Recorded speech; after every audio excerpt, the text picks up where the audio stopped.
Assalamualaikum warahmatullahi wabarakatuh. Good day to everyone. So today I'm going to cover the overview or the instructions for our first lab, which is Marcet boiler.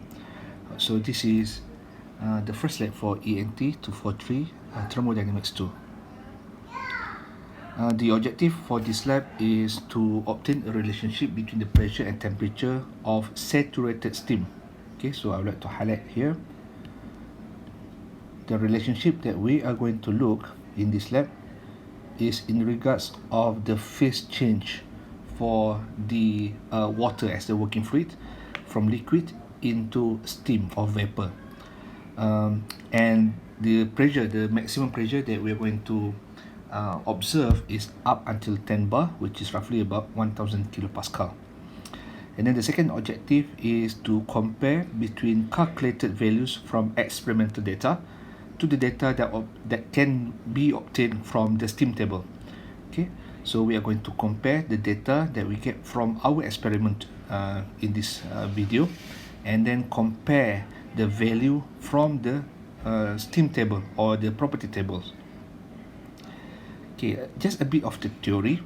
I think up until now, we understand from Thermo 1 and then from Thermo 2, we have been using the following equations, which is the ideal gas equations, which state basically the relationship between pressure and temperature for gases that is considered as ideal.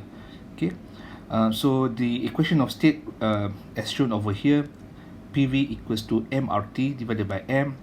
The M here, this is the mass, and the capital M here, this is the molar mass.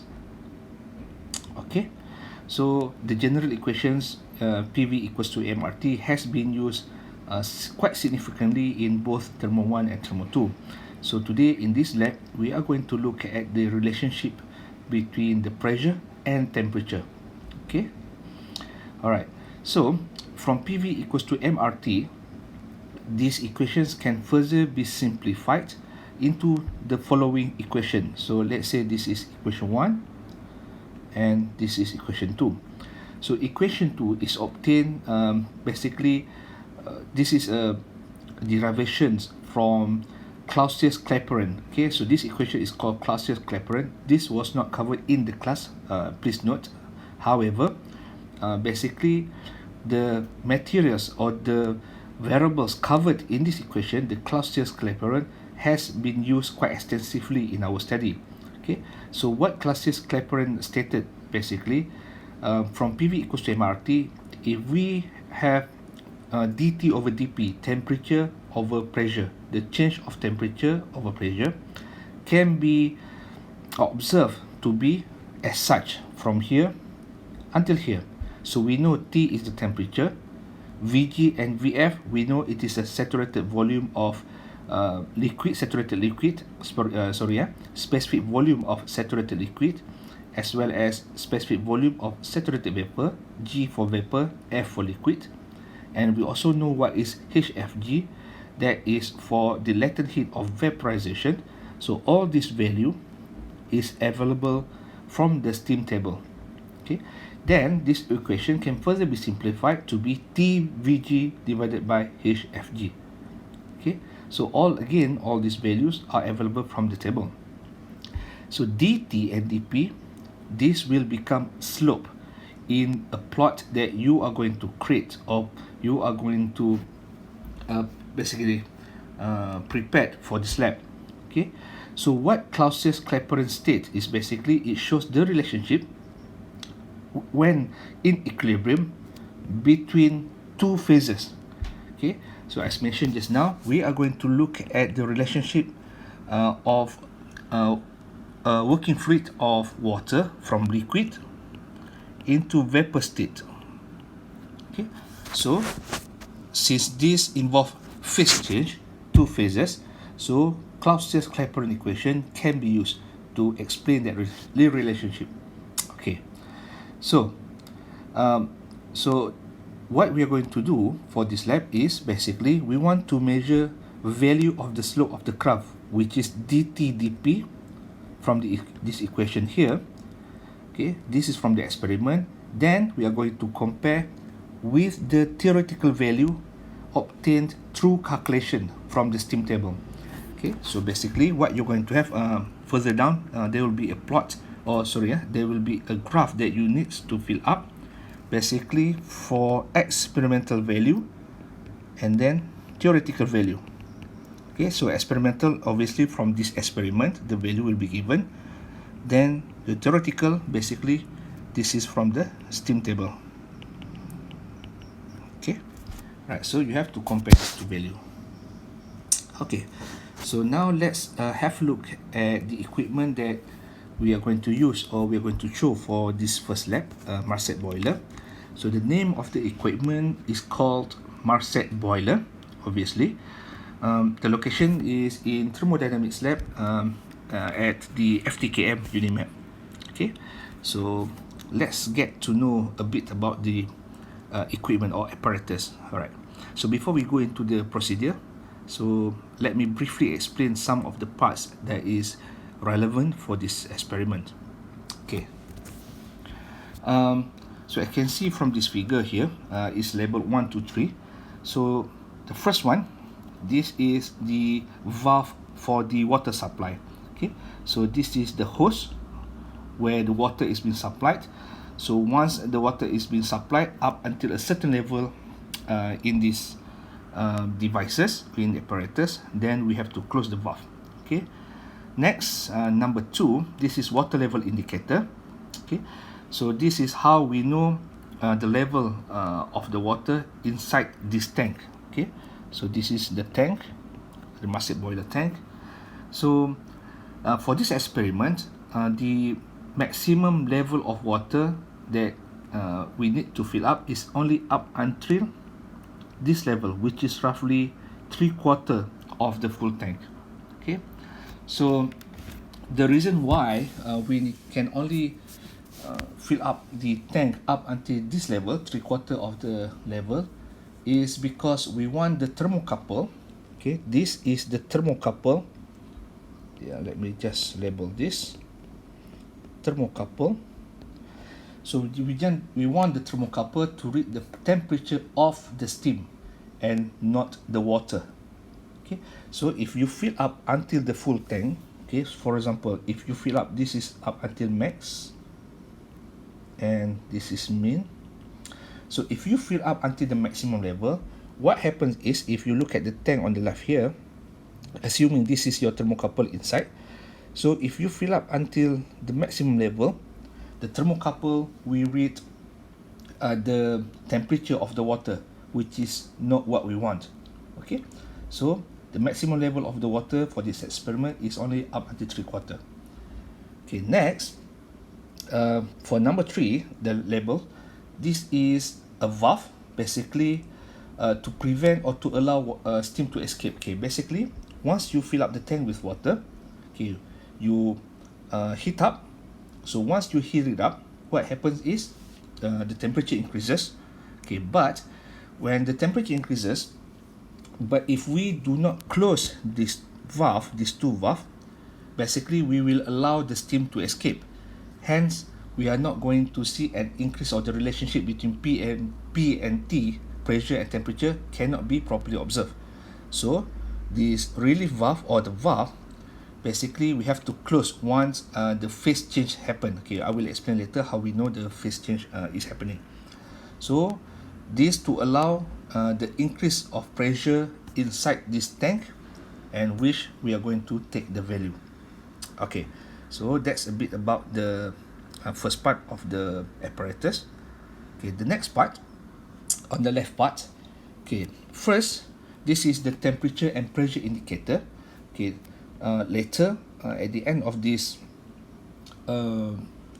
tutorial or instruction video, a video of the reading for this experiment, which will show the relationship between temperature and pressure, will be given, and you have to take the value from the reading shown here. Okay, so this is the temperature indicator and the pressure indicator. Okay, second one, this basically just the main switch of the overall apparatus, and this is the heater switch. Okay, So the number 3 here, this is pressure relief valve, or also known as the safety valve. Okay, so the purpose of the safety valve, as the name itself explains, it is for the safety of the user. So once let's say the temperature, or the pressure exceeded the maximum allowable for this device or the purpose of this experiment, then this valve will basically kick into action and release the extra or the expanded pressure. And number 4, this is pressure gauge analog. Okay, so basically what we have is pressure indicator. This is digital reading, this is the analog reading. Okay, but for the purpose of our study for this experiment, we are going to focus on the digital. Okay, so now that we know basically the parts or the components that is relevant for our study, so I'm just going to explain just a brief overview of the procedure of how this experiment is run. Okay, so basically we need the first one, we switch on the water tap to fill the tank. So again, this is the hose pipe, as you can see over here, this one, not this one. So this is the pipe hose, okay, where the water is being supplied, and this is the valve. So we covered this before. Okay, so again, as I said, we need to ensure that the maximum water level in this tank is only up until 3/4 of the volume, the maximum volume. Okay, then after we fill up the tank with water, 3/4 of the tank, then we switch on the main switch, which is this, as well as the heater switch. Okay, so once the heater switch, which is this, is switched on, so we have to wait roughly about 10 to 15 minutes for the water to change phase into steam and vapor. Okay, so before we go into detail, just again to recap, the maximum pressure allowable for this apparatus has been set by the manufacturer to be 10 bar. So the maximum, so I'm going to write here, the max pressure is 10 bar. Okay, so this is for the safety of the user. All right, so just think it of this way. Just imagine 1 bar is roughly equals to 1 atmospheric pressure, which is 101 kilopascal. So that's 1 bar. So 10 bar basically means the pressure inside this chamber, inside these devices, the tank, is 10 times of the atmospheric pressure. So just imagine the pressure when it released, for example, at 10 bar, compared to the atmospheric pressure, is very high, and it can be quite dangerous if not properly handled. Okay, so for our experiment, since the maximum pressure is set at 10 bar, so we are going to stop roughly before we get up to 10 bar, so maybe about 9.7 or 9.8, roughly about that. Okay, all right, so the next question is, once we have switched on the heater switch, we want to know, okay, when basically can we start taking the experimental reading. All right, so that's easy. So you notice this valve, these two valves over here. Okay, so basically once the phase change happened, you are going to observe basically the liquid changes into vapor, and the vapor will be released here. So basically you are going to see, it's not smoke, you are going to see steam coming out from this portion over here of the pipe. Okay, once that happens, then you know the phase change has already taken place. Okay, so once the steam is visibly coming out, then we need to close this. Say we have to close the valve. Basically the reason is to compress the liquid, because if you do not close this valve, what is going to happen is the steam is going to be released to the ambient. Okay, then you are not going to observe the P and T relationship. Okay, so once you close this valve, then the pressure will be concentrated within this tank. Okay, all right. Then once the valve is closed, then we can start taking the reading and fill up the tables, which will be shown later. Okay, again, the reading, which is the reading over here between the pressure and temperature, will be shown in the video after this explanation. Okay, all right. So okay, this just a still picture to show you at the end of the experiment, basically roughly about 9.5 or maybe 9.6 bar. Right after we finish the experiment, the values has been taken, then the valve is open just to show you how much steam or how much pressure basically has been building up inside the tank. So it's, as you can see over here, the steam, the amount of steam that is being released is a lot, okay, to signify the phase change that happens from liquid to the steam. Okay, I think I have a video showing basically the amount of steam as well as the sound that it makes, which I think I will include in the video of the experimental reading. Okay, now, so that's about the experimental procedure, experimental apparatus. So now I'm going to cover the laboratory report component. The component for the report is quite straightforward. It consists of, I think, 3 or 4 segments or sections. Okay, the first one, okay, 5 basically is the calculation and analysis part. The maximum marks over here is 15.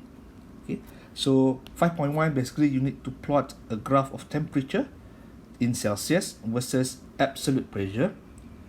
Then you need to label your basically the details. The instruction is here. So first plot the graph. Okay, you must have all the details, y-axis, x-axis. Okay, so 5.2 basically you need to show the slope, the dt and dp data, so between 4 to 5 bar. Okay, so basically you have to draw a slope on the plot that you have created from 5.1. Okay, so you have to measure the slope and then you have to compare it to your theoretical result. Okay, for this part you need to show the calculations. Next, 5.3, you have to show all the theoretical calculations from 5 to 6 bar. Okay, and you have to put this in the appendix, not in the main body of the report, because it will be too long. Okay, so why you need to show the theoretical calculation? First, to ensure basically you are going to learn how to interpolate, because most of the data requires interpolation. And secondly, to basically to ensure that students did this by themselves and learn something from this experiment. Okay, so I make some notes over here. So you need to use the saturated water and steam tables for the calculations. This is for the theoretical part. Okay, so that's for the first part, calculation and analysis. For a second part, data and result, consists of 10 marks. Okay, so you need to create a table like this. Okay, exactly like this, which compares the experimental and theory. So if you look at the experimental portion, over here, so the absolute pressure, the P, this value basically will be given. Okay, will be given in terms of, okay, all students will be divided into 4 groups, and each groups will take a different reading, a different pressure reading, which will then correspond to a different temperature value. Alright, so so the data on the left here, absolute pressure, will depends on the group, okay, which I will explain later. Okay, so P depends on the group. The temperature basically correspond to the pressure reading that is required for each groups. So you have to take the temperature reading from the video that will be shown for the experimental data. Then you can calculate the pressure difference. The pressure difference is just P2 minus P1. Temperature difference again is T2 minus T1. And then from there you can measure the slope. So it has been shown here how to calculate the slope is just D, which is this, divided by C. So just follow the instructions given. That's for the experimental, which is quite straightforward. For the theory, however, okay, So you need to use the steam table to get the appropriate value. For example, Vg at the pressure given. So what is the value from the property tables? Similarly, for HFG, you can get the value from the property tables, and then you can calculate the slope again by using this equation. This table, basically, or this part, the calculated slope, this refers to the Clausius-Clapeyron equations that was shown in the theory section. Okay, so one thing that I want students to note is the part over here, the pressure.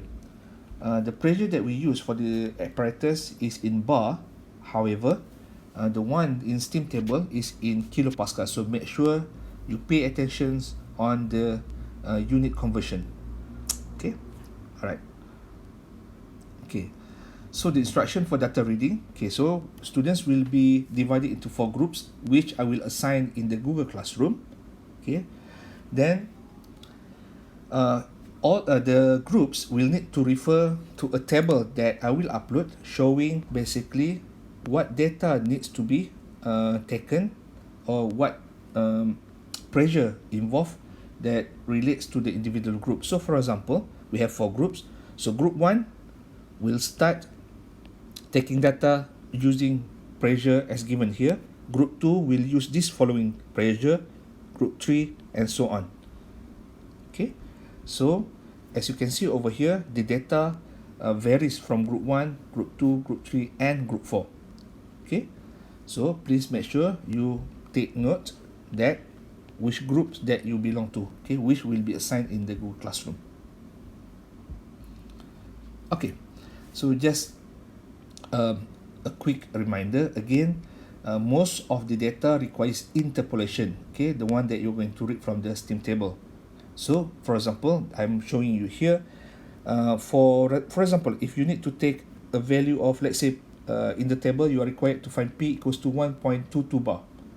So 1.22 bar equates to 122 kilopascal. Okay, so if you look from the table, 122 kilopascal is located between these two values. Okay, we know these values because it's given in the table. So you need to find X and Y. Then you understand X and Y requires interpolation. Okay, so some note over here, be careful on the unit of the pressure that you're using. This is from our experimental, which is in bar. This is from the steam table, which is in kilopascal.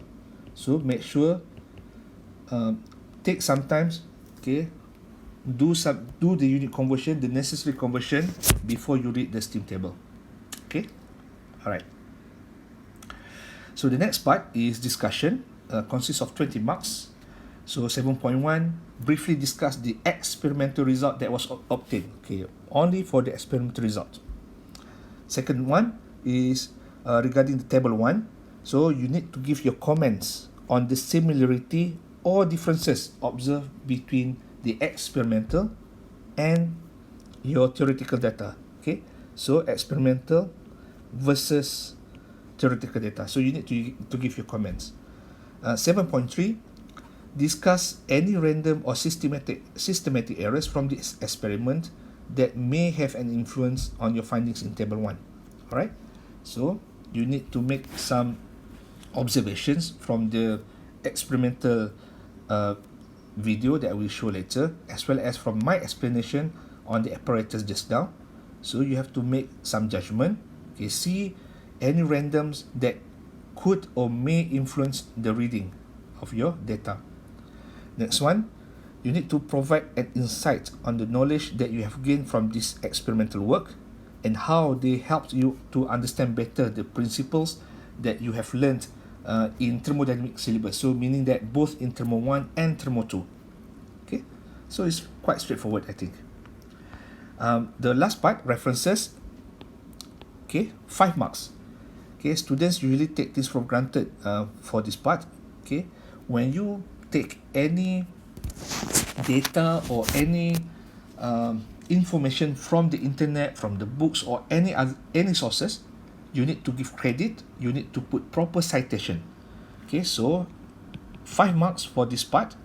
Okay, I already state over here, please use IEEE format citation. So if you're not sure how IEEE looks like, it should be something like this. Okay, in terms of 1, 2, in brackets, 3. Okay, details regarding IEEE citation can be referred to online. You just search IEEE format citation and how the citation is being done in this format. Okay, so all references must be properly cited to avoid plagiarism. Okay, I will explain later basically what plagiarism is. Again, to recap, I've explained this a lot in the class. So you need to use proper citation to avoid plagiarism. Okay. Alright, so to summarize, your lab grading will consist of the following marks: calculation and analysis 15 marks, data and result 10, discussion 20, references 5, and appendix. Remember, because you need to show calculations, detailed calculations for the range that was asked in calculation and analysis, as well as data results. Okay, so you need to have all these components in your lab report. Okay, the total marks for this lab is 50. Okay, now the instructions. So that was the overview of the first lab. So the instruction is quite straightforward. First, you need to use the cover page, which will be put in the Google Classroom. So you need to use this page. This is your cover page as the first page of your lab report. Okay, so the purpose is to make sure students understand what is meant by plagiarism, so that you do not copy and paste from other sources without giving credit. Okay, and I just want students to understand the consequences of plagiarism. Plagiarism is serious academic violation, which may result in academic discipline. Okay, so you need to write down your name in detail. For example, Anas, your metric number S13 something, and then student signature, and then the date of the signature. Okay, so to signify that you have read all this statement. Okay, what plagiarism is, what you agree when you're submitting this report. Okay, so the lab report must be in terms of PDF format. You can show your calculation in handwriting, that's okay, but other sections, plots, discussion, everything else must be typed. Please scan your submission using document scanner apps. Okay, for example, Cam Scanner. Okay, as I said before, do not use printer scanner or camera because the quality is very poor. Okay, but if you do not have smartphone, kindly use whatever method that you have. Okay, I would like to emphasize again, snapshots from your phone camera, okay, without using the Cam Scanner apps, for example, is not acceptable. Now, because you will because for example, if you use handwriting, or if you show your calculations in pencil or in pen, preferably in pen, and then you have to capture the parts for the calculation, then you have parts that you type for discussion, so then you will have several PDF files, so you need to merge all those files into one document.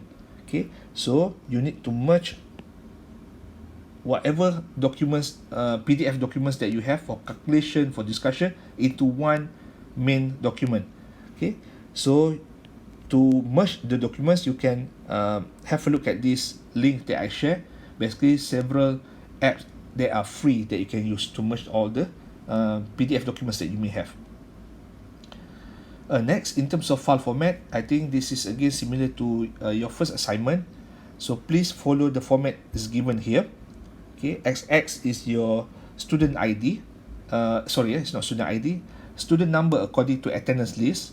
Okay, ID is your metric, and name, student's first name. So you do not need to write down your full name. So maybe, for example, XX number 10, your ID S136136, your name maybe Anas. That's it. Okay, you do not need to write down your full name because it will be too long.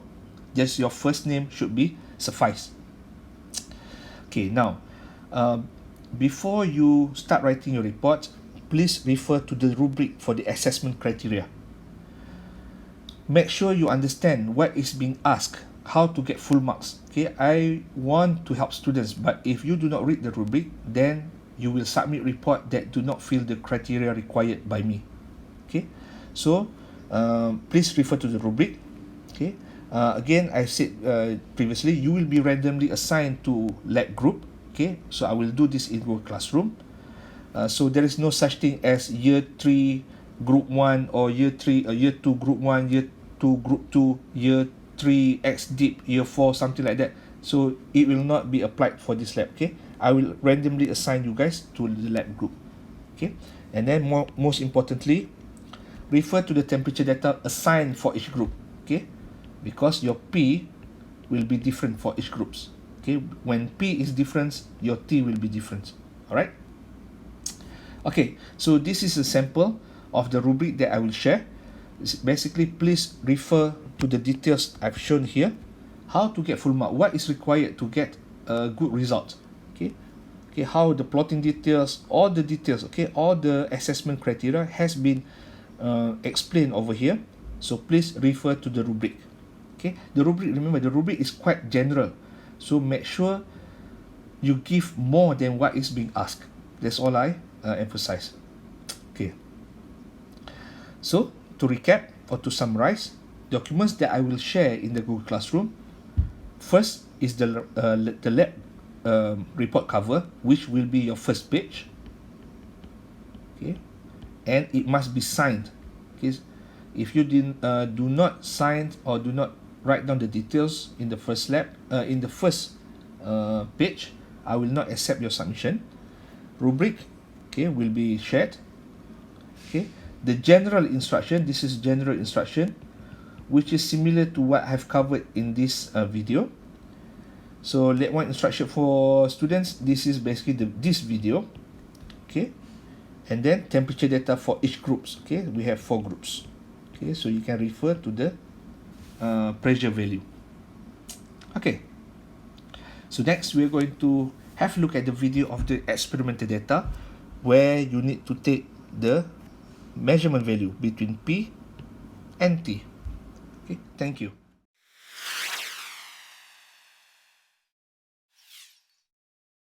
Okay, now we go for the explanation of the apparatus, the Marcet boiler.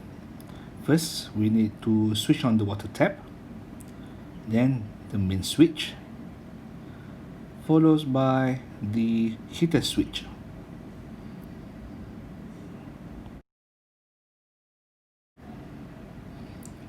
Okay, so that's the safety valve. Okay, so basically if the pressure exceeds a certain level, then the pressure valve will kick in. That's the analog pressure gauge, and that's the digital, which we will be using for this experimental purpose.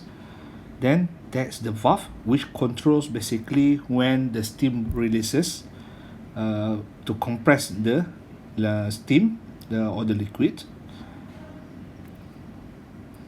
Okay.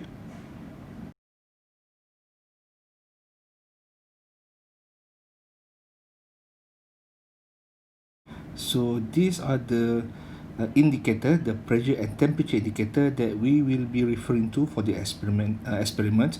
You will take the values shown or displayed on the indicator and fill the tables given.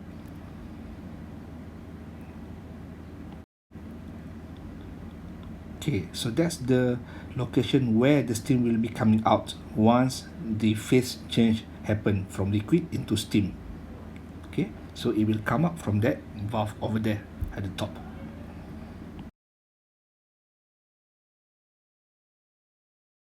So this is a water level indicator. We fill up the water up until 3/4 of the tank, right? The level over there.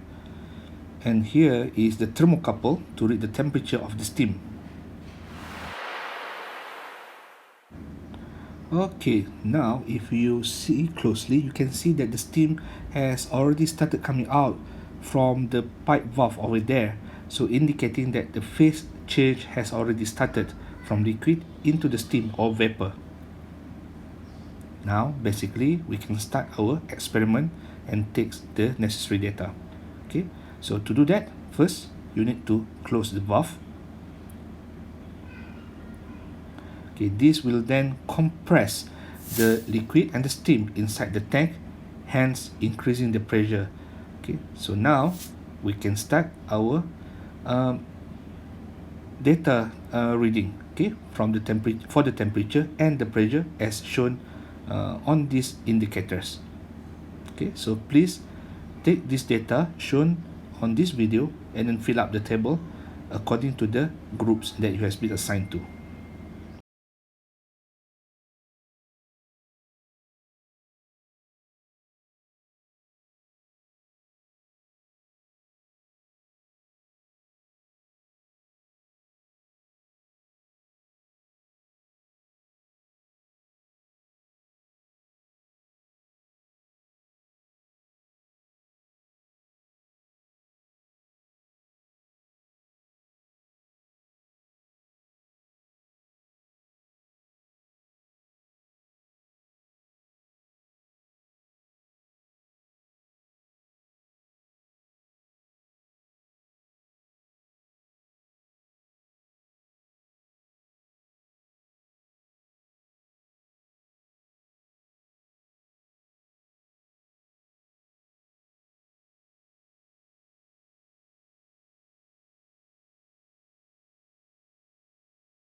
Okay, so now we are going to switch off the heater switch.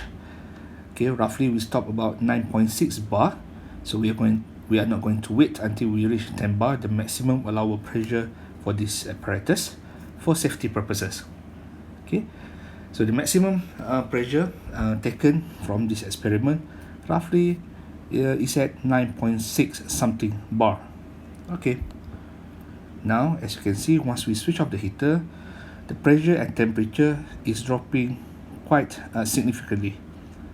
Okay, all right, so with all the data that you have taken, you can start filling your table 1 as indicated in the instruction manual. Thank you.